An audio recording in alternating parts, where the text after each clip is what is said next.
हिंदी में यूपीएससी की तैयारी से संबंधित प्रोग्राम्स को देखने के लिए सब्सक्राइब करें स्टडी IQIAS हिंदी। हेलो दोस्तों, वेरी गुड इवनिंग। कैसे हैं आप सभी लोग? दोस्तों, आज हम अपने जो मॉडर्न इंडिया की जो सीरीज हम लोगों ने स्टार्ट की हुई है, उसमें आज हम क्वेश्चन नंबर 14 डिस्कस करने जा रहे हैं। ध्यान रखिएगा। और इसमें हम लोगों ने एक उत्तर लेखन के माध्यम से प्री और मेंस के कंसेप्ट को डिस्कस करने का प्लान बनाया हुआ है। आज इसी में हम लोग इंपॉर्टेंट टॉपिक है एक सहायक संधि को लेकर के। ऐसी संधि, ऐसी नीति जिसने ब्रिटिश इंडिया कंपनी को भारत का शासक बनाने में बहुत महत्वपूर्ण भूमिका निभाई और भारतीय शासक इस संधि के आगे झुकते चले गए। आप लोग अच्छे से जानते होंगे, सुना भी होगा, लॉर्ड बेलेजली की सहायक संधि। तो आज इसी का हम पूरी तरह से डिटेल एनालिसिस करेंगे, क्वेश्चन आंसर की फॉर्म में करेंगे। और ध्यान रखिएगा, इसको पढ़ने के बाद प्रारंभिक और मुख्य परीक्षा का कोई भी टॉपिक, कोई भी पॉइंट, कोई भी क्वेश्चन आपसे बचेगा नहीं। ठीक है ना? तो चलिए सभी लोग जल्दी जल्दी ज्वाइन कर लीजिए। Very welcomes all of you dear. मेरी आवाज प्रॉपर पहुंच रही है ना? चलिए सभी लोग जल्दी जल्दी ज्वाइन कर लीजिए। ओके, तो चलिए हम आज शुरू करते हैं आधुनिक भारत का इतिहास, और उसमें आज बात करेंगे सहायक संधि के सभी पहलुओं के बारे में। ध्यान रखना दोस्तों। और सबसे पहले आप लोगों के लिए, जो आप में से बहुत सारे स्टूडेंट पूछ रहे थे कि सर आपसे कैसे जुड़ा जाए, किस तरीके से आपसे जो क्वेश्चंस हैं, डाउट हैं, वो आपसे कैसे पूछे जाएं, क्योंकि यूट्यूब पर तो मेरी ये प्रीमियर क्लास चलती है, ठीक है ना? तो उसमें आप क्वेश्चन वगैरह नहीं देख पाते। इसीलिए ध्यान रखिएगा, ये मेरा टेलीग्राम, इंस्टाग्राम और ये मेल आईडी है, ठीक है ना, जिसके थ्रू आप लोग मुझसे कनेक्ट हो सकते हैं, जुड़ सकते हैं। और ये मेरा दोस्तों कोड है MK लाइव, जिसके माध्यम से आप स्टडी IQ पर कोई भी कोर्स परचेज करते हैं, कुछ भी परचेज करते हैं, तो इस कोड को लगाएंगे तो आपको अच्छा खासा डिस्काउंट मिल जाता है, ठीक है ना? और ये मेरा टेलीग्राम का बार कोड है। ओके दोस्तों, ध्यान रखिएगा इस चीज को। जिसको भी कनेक्ट होना है कनेक्ट हो सकता है। जिसको क्लास का जो मैटर है, जो मैं पढ़ाता हूं, उसका PDF आप लोगों को डेली के डेली उसमें मिलता रहता है, ठीक है ना? जो भी इंपॉर्टेंट करंट के टॉपिक्स हैं वो भी इसमें मिलते रहते हैं, तो इसको आप लोग ज्वाइन कर सकते हैं, ठीक है? आज दोस्तों सबसे पहले जो क्वेश्चन है सहायक संधि को लेकर के, उस क्वेश्चन को समझिए और जानने की कोशिश कीजिए। क्वेश्चन है कि यह सहायक संधि थी जिसने अंग्रेजों को संपूर्ण भारत का स्वामी बना दिया। इस कथन की समीक्षा कीजिए। यानी कि एक ये स्टेटमेंट है किसी इतिहासकार का कि यह सहायक संधि थी जिसने अंग्रेजों को संपूर्ण भारत का स्वामी बना दिया। अब इस कथन का विश्लेषण करना है, समझना है क्या यह कथन सही है या नहीं है। दो पहलू, सही है, ओके, क्या गलत है, ओके, या फिर कुछ कुछ दोनों का मिश्रण है। यानी कि तीनों पहलू हो सकते हैं। अब ये डिपेंड करता है कि आप इस पहलू के किस पक्ष को ध्यान में रखते हैं और किस पक्ष को ध्यान में नहीं रखते। ध्यान रखिएगा, सहायक संधि प्रणाली, सब्सिडरी अलायंस कहते हैं, जिसे किसने शुरू किया था? लॉर्ड बेलेजली ने। ध्यान रखना, 1799 में यह सहायक संधि प्रणाली 1799 में लॉर्ड बेलेजली ने शुरू की थी। लॉर्ड बेलेजली ने, ठीक है ना? अब ये क्यों शुरू की थी, क्या थी, किस तरह से थी? ध्यान रखिएगा, एक प्रकार से ये एक सैनिक संधि थी। पहले इसको समझिएगा कि इस क्वेश्चन का मतलब क्या है, कैसे है। तो इसमें ध्यान रखिएगा, क्या थी? एक सैनिक संधि थी, और इस सैनिक संधि ने अंग्रेजों को भारत का स्वामी बना दिया। इस कथन का पूरा कंसेप्ट समझने की कोशिश करिए। यानी कि इसमें पहले तो हमको सहायक संधि के बारे में जानना है कि सहायक संधि क्या है, ठीक है ना? तब हम इसको समझ पाएंगे। दूसरा, सहायक संधि के प्रावधान क्या हैं, ध्यान रखिएगा।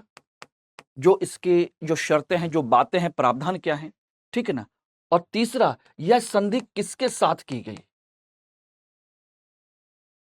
किसके साथ? तीन चीजें हो गई। यानी कि सहायक संधि है क्या, उसके प्रोविजंस क्या है। संधि है तो कुछ ना कुछ शर्तें होंगी ना, यानी प्रावधान या फिर उसकी शर्तें। ध्यान रखिएगा। और जब शर्तें हैं तो संधि है तो किसी न किसी के साथ की गई थी, वो किसके साथ की गई थी, ठीक है ना। तो इन 3 चीजों को जानना जरूरी है। इसके बाद ही हम बात करेंगे कि संपूर्ण भारत का स्वामी इसको बनाया या नहीं बनाया। बात मेरी समझिएगा, ठीक है ना। तो ये चीज इसमें ध्यान रखने की जरूरत है। और एक चीज और भी है, कोई भी संधि होती है तो इसमें एक पॉइंट और ध्यान रखना, बहुत गहराई से समझने की जरूरत है। छोटी इन पॉइंट्स को अगर आप समझते चले गए तो आपका काम हो जाता है। बात ये आती है कि यह संधि है क्या, वो तो बात की बात है। पहली बात तो यह है कि यह संधि क्यों की गई, यानी कि उसके पीछे कारण क्या है, क्यों की गई। तो यानी कि अब देखिए तो इसमें कितने प्रावधान हो गए। संधि क्या है, यह संधि क्यों की गई, इस संधि के शर्तें क्या हैं, यह किसके साथ की गई, और 5वां प्रावधान इसमें और निकलेगा, वो आपको समझना है। और वो है आपका कि आखिर इसके परिणाम क्या निकले।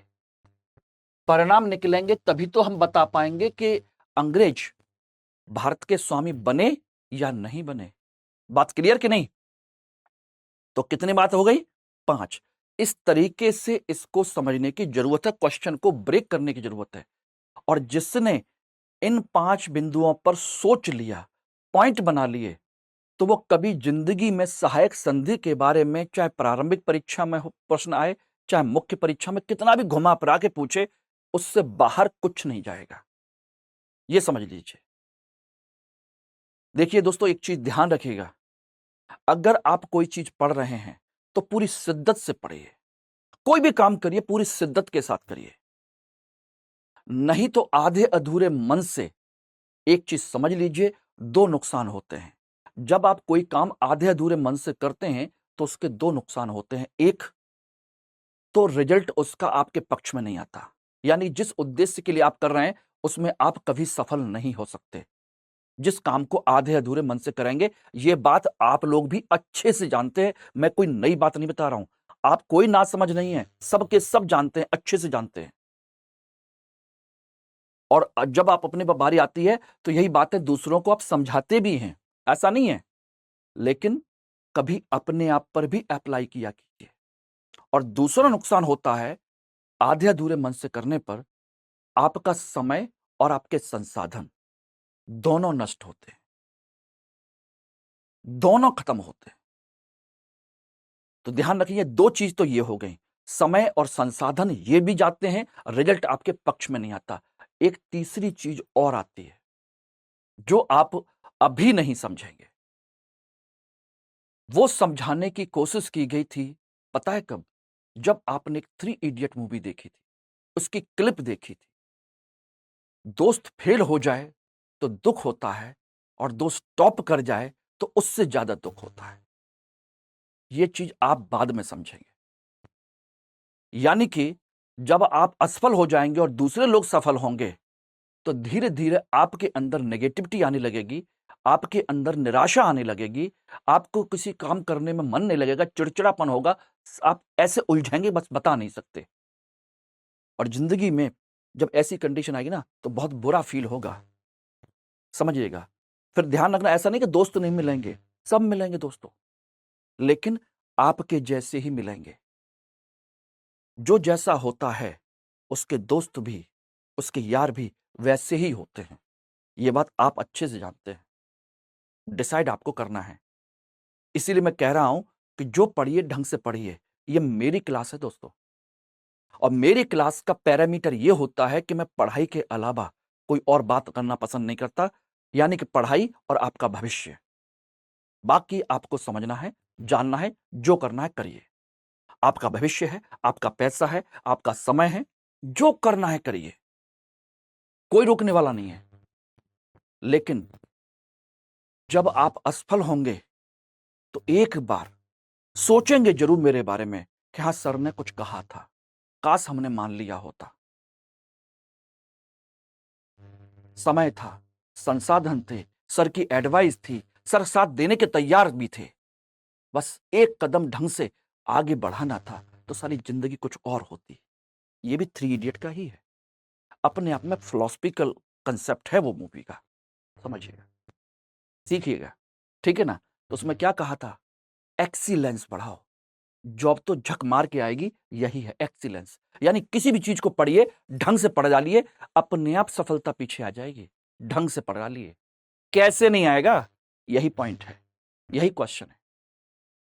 अब तक आप क्या पढ़ते थे, सहायक संधि, अच्छा सहायक संधि किस किस के साथ की गई, उनके नाम याद कर लो, सहायक संधि के कुछ कुछ बातें याद कर लो, बस हो गया। कभी सोचा उसका परिणाम क्या होता है, कभी सोचा वो संधि क्यों की गई थी। हम जनरली दो चीजों को पढ़ते हैं जो किताबों में पढ़ते हैं ना, बेलीजली ने सहायक संधि लागू की, उसमें ये शर्तें थीं और ये इन राज्यों के साथ की गई, इतना पढ़ लिया, हो गया। बेटा ये एसएससी नहीं है। जब सपना आप लोगों ने इतना बड़ा देखा है तो आपका काम भी छोटा नहीं हो सकता, आपको उतनी मेहनत भी करनी पड़ेगी। सपना इतना बड़ा है, अपने आप को झोंका है इस काम में, तो ठीक है ना, ध्यान रखिए। तो इन सारे डायमेंशंस को हमको समझना है, तब जाकर के ये क्वेश्चन आएगा। यानी कि एक लाइन में, 1.5 लाइन में हमको ये समझना है कि सहायक संधि क्या है। फिर दूसरी बात, सहायक संधि क्यों की गई, पता होना चाहिए, यह भी आपको लिखना पड़ेगा।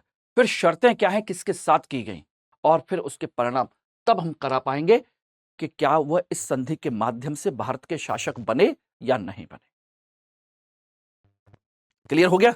चलिए अब ध्यान रखिएगा, आप लोगों के लिए एक महत्वपूर्ण सूचना, जो आप में से हम लोगों के साथ मिल करके अपने सिलेक्शन को सुनिश्चित करना चाहते हैं 2024 के लिए भी, 2025 के लिए भी। हमारे यहाँ दोनों बैच स्टार्ट हो चुके हैं। 2024 के लिए एक इवनिंग बैच और स्टार्ट किया जा रहा है, लेकिन उसके जो प्लान है, उसका जो कंसेप्ट है, उसमें थोड़ा सा चेंज किया गया है। ध्यान रखना, ये बैच इवनिंग में आपका 22 तारीख से शुरू हो रहा है, शाम को 6 बजे, 6 PM, ठीक है ना। और ये बैच हिंदी, इंग्लिश और हिंग्लिश तीनों लैंग्वेज में है। ध्यान रखना, फीस आपकी जो पहले थी वही फीस है, कोई चेंज नहीं है, 29,999 ही लगेगी। लेकिन अगर आप एम के लाइव कोड इस्तेमाल करेंगे तो, और इसके थ्रू करने पर आपको मेरे साथ जुड़ने का मौका भी मिल जाएगा। मेरे साथ personal attachment, personal guidance, personal सारी चीजें आपको बहुत कुछ मिल जाएंगी। बस इसके साथ आप बैच को ज्वाइन करिए और जिस पैटर्न पर मैं कहता हूं उसी पैटर्न पर पढ़ने की फोकस कीजिए। समय यूं ही निकल जाएगा दोस्तों, ध्यान रखना। ये आपका 2024 का बैच था, ये आपका 2025 का बैच है, लॉन्ग टर्म 2025 के लिए।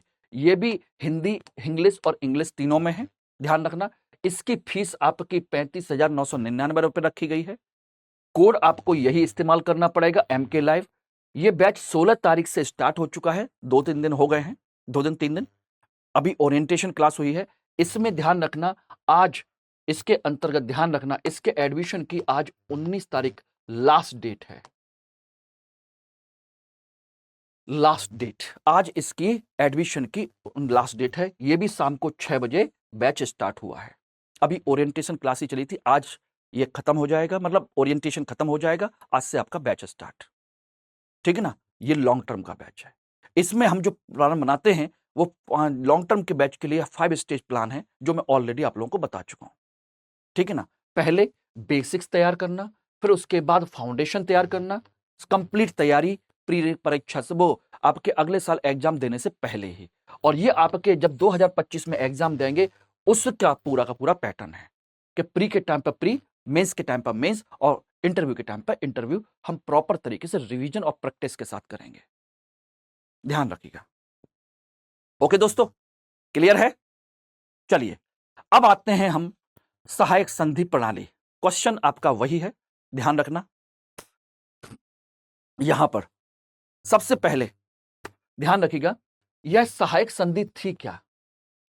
सहायक संधि, पहले तो कारण हम बाद में जानेंगे, पहले हम यह जानने की कोशिश करें कि सहायक संधि है क्या, ठीक है ना। सहायक संधि यह है कि यह ब्रिटिश ईस्ट इंडिया कंपनी के द्वारा भारतीय शासकों के साथ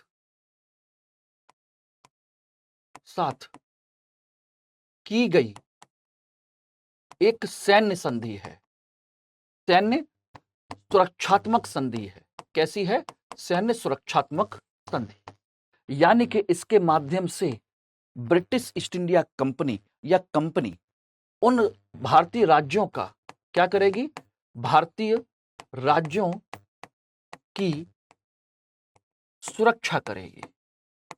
ध्यान रखना, भारतीय राज्यों की इसके माध्यम से सुरक्षा करेगी। यह एक संधि है, इसलिए मैंने कहा कि कैसी संधि है? सैन्य सुरक्षात्मक संधि।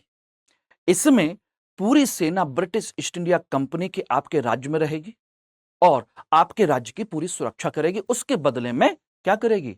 सिंपल सा थोड़ा सा पैसा लेगी। जैसे आज के समय में सिक्योरिटी गार्ड खरीदते हैं, सिक्योरिटी के लोगों को खरीदा जाता है, किराए पर बुलाया जाता है, उनको अपने घर में कहीं पर भी अपनी कंपनी में लगाया जाता है, पैसा दिया जाता है, वो आपकी सुरक्षा करते हैं। इस तरीके से यह कंपनी का एक कंसेप्ट था कि सेना को किराए पर देना। ध्यान रखना, तो यह क्या कंसेप्ट है? ब्रिटिश ईस्ट इंडिया कंपनी का सेना एक प्रकार से किराए पर देना। ध्यान रखना, सेना को किराए पर देने की एक संधि है। और किसके लिए? एक सैन्य सुरक्षात्मक दृष्टिकोण से। ठीक है ना? अब बात आती है कि आखिर यह संधि क्यों की गई, कारण क्या था? तो ध्यान रखना, इस संधि को शुरू करने का या इस कंसेप्ट को शुरू करने का जो ब्रिटिश ईस्ट इंडिया कंपनी का जो कंसेप्ट था उसको समझ लीजिएगा क्या कंसेप्ट था, क्योंकि बिना कंसेप्ट के ब्रिटिश ईस्ट इंडिया कंपनी इसको शुरू नहीं करेगी। केवल किराए के लिए, पैसे के लिए तो नहीं करने वाली, यह समझ लेना। इसके लिए वो शुरू करने वाली नहीं है। ध्यान रखना, इसमें ब्रिटिश ईस्ट इंडिया कंपनी का जो उद्देश्य था, ध्यान रखना, वो क्या था? भारतीय राज्यों पर एक प्रकार से नियंत्रण करना। दूसरा, भारतीय राज्यों की सुरक्षा अपने हाथ में लेना। ठीक है ना? तीसरा, भारतीय राज्यों में अपनी सेना लगाना, वो भी सोचिएगा उस राज्य के खर्चे पर, उस राज्य के खर्चे पर अपनी सेना को लगाना उसी राज्य में। यानी कि हम कह सकते हैं एक प्रकार से ब्रिटिश ईस्ट इंडिया कंपनी का भारतीय राज्यों और या शासकों को अपने अधीन करना। ठीक है ना?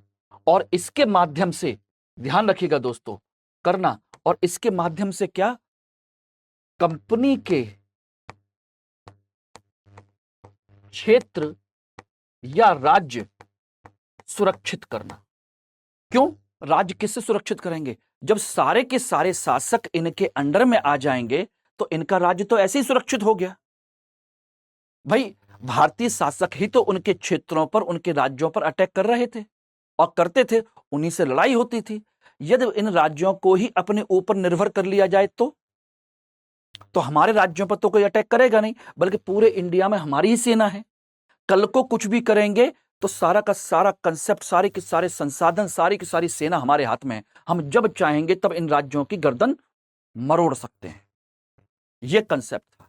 और इसका एक और कारण था, एक सबसे महत्वपूर्ण कारण जो इसको शुरू किया गया था, सबसे इंपॉर्टेंट, ध्यान रखिएगा इनमें, और वो इंपॉर्टेंट है, आपका नोट कर लीजिएगा। नेपोलियन के आक्रमण से भारत की रक्षा करना, यह मोस्ट इंपॉर्टेंट है। नेपोलियन के आक्रमण से, पता है 1799 से पहले टीपू सुल्तान ने फ्रांस के नेपोलियन से संपर्क किया कि नेपोलियन यूरोप से होते हुए भारत पर आक्रमण करेगा और इधर अरब देश, अफगानिस्तान, तिब्बत, चाइना, मॉरिशस और ऐसे कई सारे देशों के साथ टीपू सुल्तान ने संधि करके भारत में ब्रिटिश ईस्ट इंडिया कंपनी को घेरने की नीति बनाई थी। समझिएगा, उसको घेरने की नीति बनाई थी। इसकी वजह से ब्रिटिश ईस्ट इंडिया कंपनी घबरा गई थी और उसने ये प्लान किया था कि यदि अपने राज्यों की रक्षा करनी है, अपने क्षेत्रों की रक्षा करनी है, तो भारतीय राज्यों को अपने ऊपर डिपेंड कर लो। अगर सोचिए बाहर के राज्यों ने अटैक किया और इन भारतीय राज्यों ने उनका साथ दे दिया तो कंपनी को भागना पड़ेगा। सोचिए कितनी बड़ी प्लानिंग थी। बात समझ गए? इसका मतलब था कि टीपू की नीतियों से सुरक्षा, ध्यान रखना, टीपू की नीतियों से सुरक्षा। तो 1 point, 2 point, 3 point, 4 point, 5 point, 6 point. और सबसे पहले क्या लिखोगे? 1 और 1 ये 2 जो ब्लैक कलर में लिखे गए। उसके बाद ये सारे।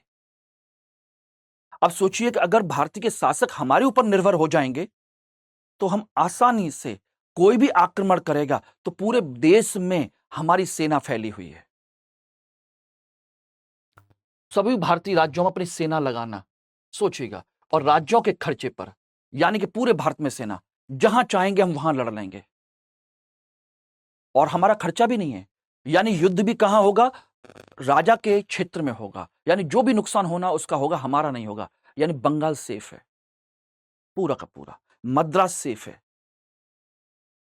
सोचिएगा, मछलीपट्टनम सेफ है, सूरत सेफ है, जो जो इनके अपने क्षेत्र हैं, केंद्र हैं, वो पूरी तरह सुरक्षित हैं, क्योंकि युद्ध जब होगा इन राज्यों के क्षेत्रों में ही होगा।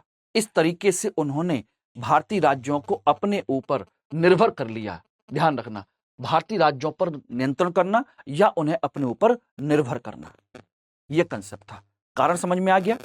यह है इस संधि के कारण कि यह संधि क्यों बनाई गई। क्लियर हो गया? इस तरीके से पढ़ने की कोशिश कीजिए। ध्यान रखना, पढ़िए तो ढंग से पढ़िए, अन्यथा मत पढ़िए। मैं पहले ही कहता हूं, करो तो जी जान लगा के करो, आधे अधूरे मन से कोई सफलता नहीं मिलती है। तो ये कारण क्लियर हो गए? ध्यान रखना, इन कारणों को ऑप्शनल वाले स्टूडेंट भी ढंग से नहीं जानते हैं, क्योंकि टीचर भी उतने ढंग से बताते भी नहीं है। ठीक है ना? अब बात आती है कि संधि की शर्तें क्या क्या हैं। आखिर इसमें जब संधि है तो संधि की शर्तें भी होंगी। क्या है सब्सिडी अलायंस की संधि की शर्तें? ये संधि हो रही है, सारी चीजें हो रही हैं। इसमें संधि की शर्तें 2 चीजों के लिए हैं, ध्यान रखना। एक तरफ ब्रिटिश ईस्ट इंडिया कंपनी क्या करेगी और दूसरी तरफ शासक, यानी कि जो भारतीय शासक हैं, वो क्या करेंगे। इन दोनों चीजों को समझना है। भारतीय शासक के लिए जो शर्तें हैं, ध्यान रखना, भारतीय शासक के राज्य में क्या रहेगी? सेना रहेगी। कौन सी? ब्रिटिश ईस्ट इंडिया कंपनी की सेना रहेगी। सेना, यानी कि इस राज्य की सुरक्षा की जिम्मेदारी, सुरक्षा अब कंपनी करेगी। सुरक्षा अब कौन करेगी? कंपनी करेगी। उनके राज्य में सेना रहेगी। ध्यान रखना, ये एक ही पॉइंट है। और दूसरा पॉइंट है, सेना का खर्च, जो खर्च है वो राज्य देगा, राज्य करेगा। ठीक है ना? ध्यान रखिएगा, सेना का खर्च राज्य करेगा। तीसरा, अब इसका कंडीशन क्या है? अब जो शासक है वो किसी अन्य राज्य के साथ क्या नहीं करेगा, यहीं पर समझ लीजिएगा, किसी अन्य राज्य के साथ ना तो युद्ध की घोषणा करेगा और ना ही शांति की और ना ही संधि की।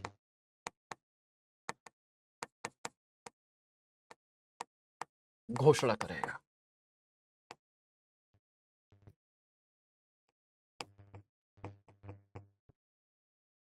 कुछ नहीं करेगा, ध्यान रखना, किसी अन्य राज्य के साथ नहीं करेगा, ना तो युद्ध, ना शांति, ना संधि, कोई भी चीज नहीं।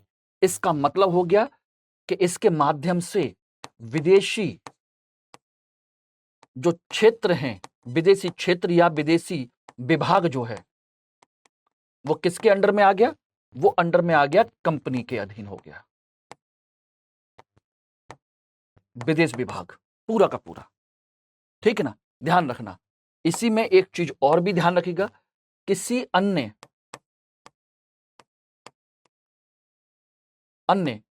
विदेशी लोगों को राज्य नौकरी नहीं देगा बिना कंपनी की अनुमति के। यानी कि किसी अन्य यूरोपीय देश के व्यक्ति को बाहर ये राज्य जो है बिना कंपनी की अनुमति के नौकरी पर नहीं रखेगा। बात समझ गए? तो इस तरीके से विदेश विभाग हो गया, सारी चीजें हो गई। और क्या नहीं करेगा, ठीक है ना? राज्य की अपनी कोई सेना नहीं होगी, अपनी कोई सेना नहीं होगी राज्य की। यानी कि राज्य अब पूरी तरह सुरक्षा के लिए कंपनी के ऊपर निर्भर हो गया। राज्य की अपनी कोई सेना नहीं है। राज्य की सेना में, राज्य में अब किसकी सेना रहेगी? ब्रिटिश ईस्ट इंडिया कंपनी रहेगी, वही सुरक्षा करेगी, उसका खर्चा ये देगा। किसी अन्य राज्य के साथ किसी प्रकार का कोई संबंध नहीं रखेंगे, कुछ भी नहीं। क्लियर हो गया? एक पॉइंट, इनके राज्य में एक ब्रिटिश रेजिडेंट भी रहेगा, ब्रिटिश रेजिडेंट रहेगा इनके दरबार में, ठीक है ना? और वो आंतरिक मामलों में हस्तक्षेप नहीं करेगा, में हस्तक्षेप नहीं करेगा। ये समझ लीजिए, यहां पर ये रहा, ब्रिटिश रेजिडेंट रहेगा जो आंतरिक मामलों में हस्तक्षेप नहीं करेगा। यानी कि आप अपना प्रशासन खुद संभालिए, हमें कोई चिंता नहीं है। बस हम आपके दरबार में हमारा एक व्यक्ति रहेगा जो ये देखेगा कि आपसे मिलने कौन आ रहा है, कहीं कोई आपके खिलाफ षड्यंत्र तो नहीं कर रहा, क्योंकि पूरी सुरक्षा की जिम्मेदारी तो हमारी है ना, इसीलिए। क्लियर हो गया? ये है इसका कंसेप्ट, और खर्च राज्य देगा। क्लियर हो गया? पूरी तरीके से उनके सारी गतिविधियां कंपनी के अधीन हो गई। अब ब्रिटिश कंपनी क्या करेगी? ब्रिटिश कंपनी इसके बदले में क्या करेगी? सोचिएगा, क्या करेगी? ब्रिटिश कंपनी का क्या काम है? ब्रिटिश कंपनी का इसमें कोई काम नहीं है, केवल सुरक्षा करना, सुरक्षा की जिम्मेदारी होगी।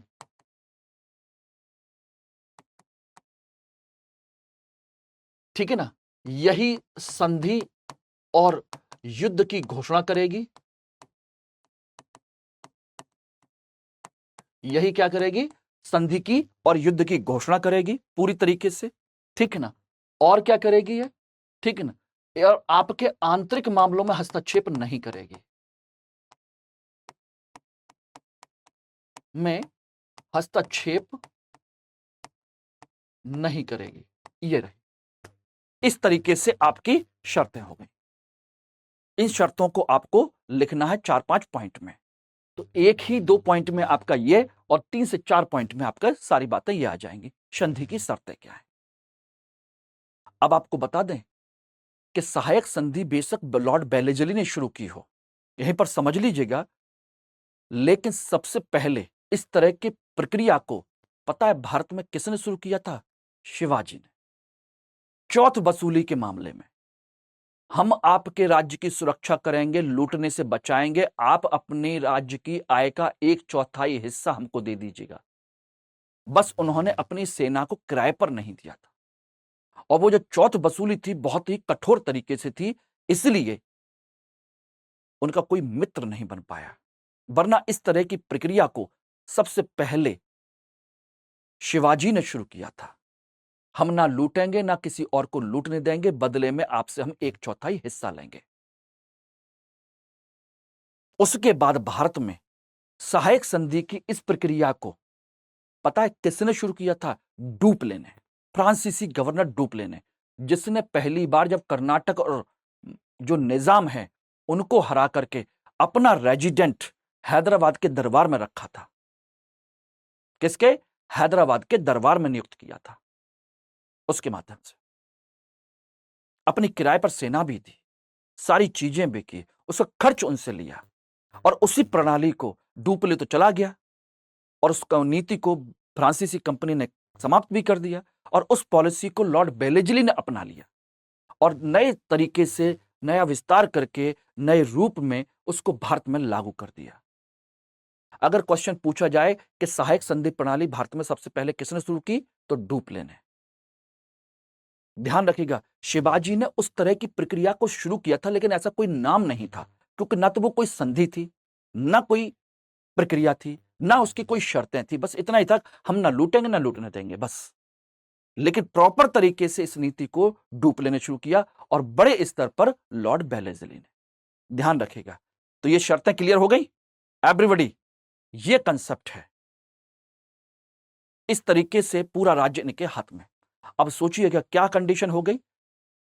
अब इसका पॉजिटिव इफेक्ट क्या पड़ा, नेगेटिव इफेक्ट पर क्या पड़ा, और ये किस किस के साथ की गई, यहीं पर ध्यान रखिएगा। यह संधि किस किस के साथ की गई, यहां देख लीजिएगा, मैं आपको बता देता हूं। ये देखिए, यह संधि की गई थी, ध्यान रखना, यह संधि किस किस के साथ की गई, ध्यान रखना। यह की गई आपकी हैदराबाद,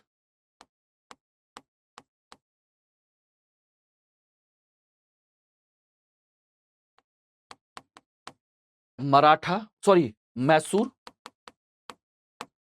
तंजौर,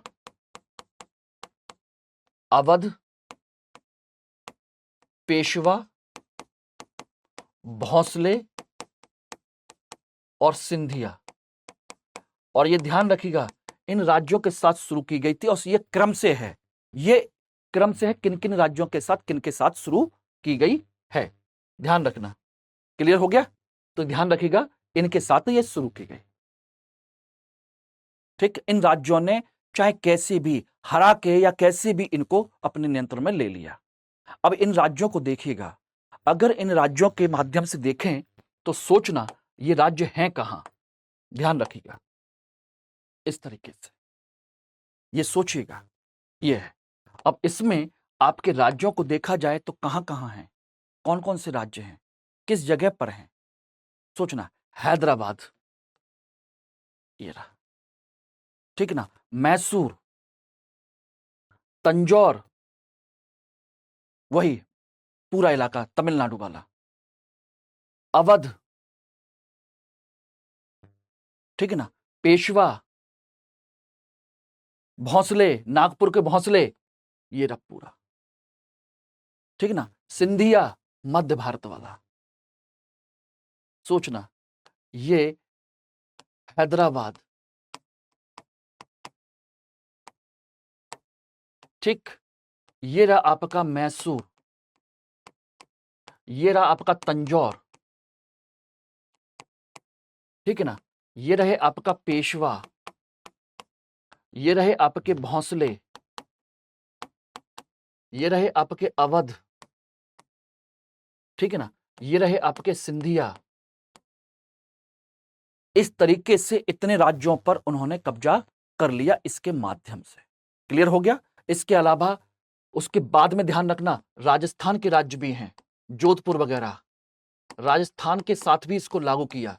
जोधपुर है, बगाट है, बूंदी है, इनके राज्य इनके साथ भी किया गया। इस तरीके से इतने राज्यों पर इन्होंने अपना कंट्रोल कर लिया, अपनी सेना यहां लगा दी। अब सोचिएगा, अब कहीं से भी भारत में सेना एंटर करती है तो सबसे पहले इस राज्य में इनकी सेना वहीं से लड़ लेगी।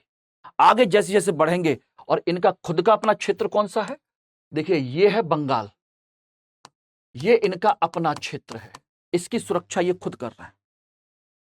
बोला कहीं से भी सेना आएगी, कुछ भी करेगी, तो पूरे भारत में इनकी सेना मौजूद है, और इसकी सुरक्षा एक प्रकार से पूरा का पूरा सीक्वेंस बना दिया। ये रहा बफर स्टेट्स, बोले सब लड़ेंगे, बोले आने दीजिए नेपोलियन को, कहां से आएगा हम देख लेंगे। इस तरीके से इसने, सोचिए, अपने क्षेत्र की सुरक्षा की। और यहां पर सोचिएगा, यहीं पर इनका मद्रास है, सोचना, मद्रास की पूरी सुरक्षा सोचिएगा, मैसूर और तंजौर इनके हाथ में, इनकी सेना वहां पर, तो मद्रास की सुरक्षा यहां पर है। यहां पेशवा भोंसले, यहीं पर इनका सूरत है, ध्यान रखना, सूरत, यहीं पर इनका मद्रास है। सोचिए, ये इनके अपने खुद के क्षेत्र हैं जिनकी सुरक्षा ये खुद करेंगे, ये लोग, यानी दूसरे राज्य करेंगे इनकी सुरक्षा। इस तरीके से इन्होंने अपने राज्य की सुरक्षा की है। क्लियर हो गया? ये कंसेप्ट है, ठीक है ना। परिणाम क्या हुए? परिणाम सीधी सी बात है, परिणाम यहां पर देखिएगा। परिणाम हुए कि अधिकांश भारतीय शासक कंपनी पर निर्भर, ठीक है ना। दूसरा परिणाम, संपूर्ण भारत में बिना खर्च के ब्रिटिश सेना नियुक्त हो गई। तीसरा परिणाम, ब्रिटिश क्षेत्र सुरक्षित हो गए, ठीक है ना। और तो और ब्रिटिश कंपनी को आय का नया स्रोत मिला, सेना को किराए पर देकर के पूरे भारत में उनकी सेना, पूरे भारत में उनके क्षेत्र विकसित हो गए इस तरीके से, ठीक है ना। और इस प्रकार से हम कह सकते हैं कि इस तरीके से संपूर्ण भारत सोचिएगा, संपूर्ण Bharat British east India company के अधीन हो गया। और सोचिएगा, इससे पूरी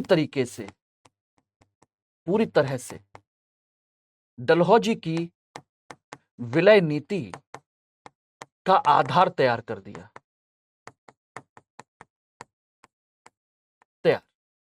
डलहौजी की विलय नीति का आधार, और डलहौजी आते हैं और उन सारे राज्यों का विलय कर लेते हैं।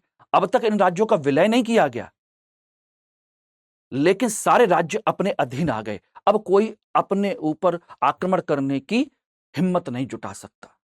तो इस प्रकार से हम कह सकते हैं कि इसी संधि ने ही भारत में ब्रिटिश ईस्ट इंडिया कंपनी को सत्ता का शासक बना दिया। अगर यह संधि ना होती तो इनको बहुत सारी चुनौतियां मिलती, डलहौजी की विलय नीति इस पर लागू ही नहीं हो पाती। इस प्रकार हम कह सकते हैं कि यह कथन पूरी तरह सही है, लेकिन यह लागू तब हुआ, शासक तब बने जब डलहौजी की विलय नीति लागू हुई। क्लियर हो गया? ये परिणाम, सारी चीजें, अधिकांश पूरा भारत इनके कब्जे में आ गया। ये रहा।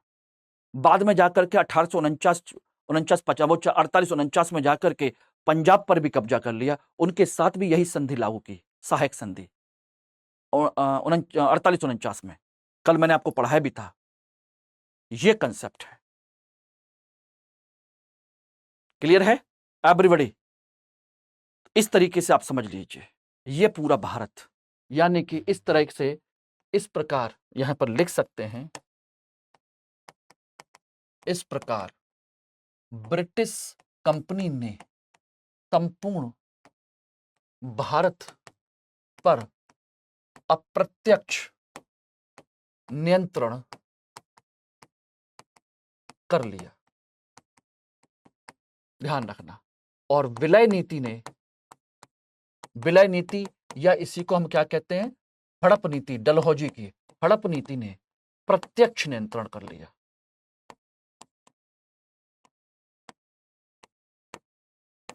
प्रत्यक्ष नियंत्रण किया। यह है आपका आंसर। क्लियर हो गया एवरीबॉडी? तो इस तरीके से, 3 तरीके से इस संधि के कारण क्या है ये देख लीजिएगा।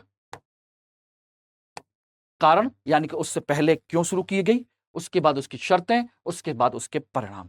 आपका काम कंप्लीट। ठीक है ना? इस तरीके से आप आंसर लिख सकते हैं। ठीक है, चलिए फिर आज के लिए इतना रखते हैं। कल फिर मिलते हैं आप लोगों से नए टॉपिक, नए क्वेश्चन के साथ में। ठीक है ना? और ये मेरा लिंक है जिसके थ्रू आप मुझसे कनेक्ट हो सकते हैं, जुड़ सकते हैं। जिन लोगों ने अभी तक नहीं जुड़े हैं वो जुड़ जाइएगा। ये रहे मेरा टेलीग्राम, इंस्टाग्राम मेल आईडी, और ये मेरा कोड, और ये मेरा टेलीग्राम बारकोड। ठीक है ना एवरीबॉडी? It's okay? चलिए ठीक, thank you very much. Hindi में यूपीएससी की तैयारी से संबंधित प्रोग्राम्स को देखने के लिए सब्सक्राइब करें स्टडी IQ IAS हिंदी।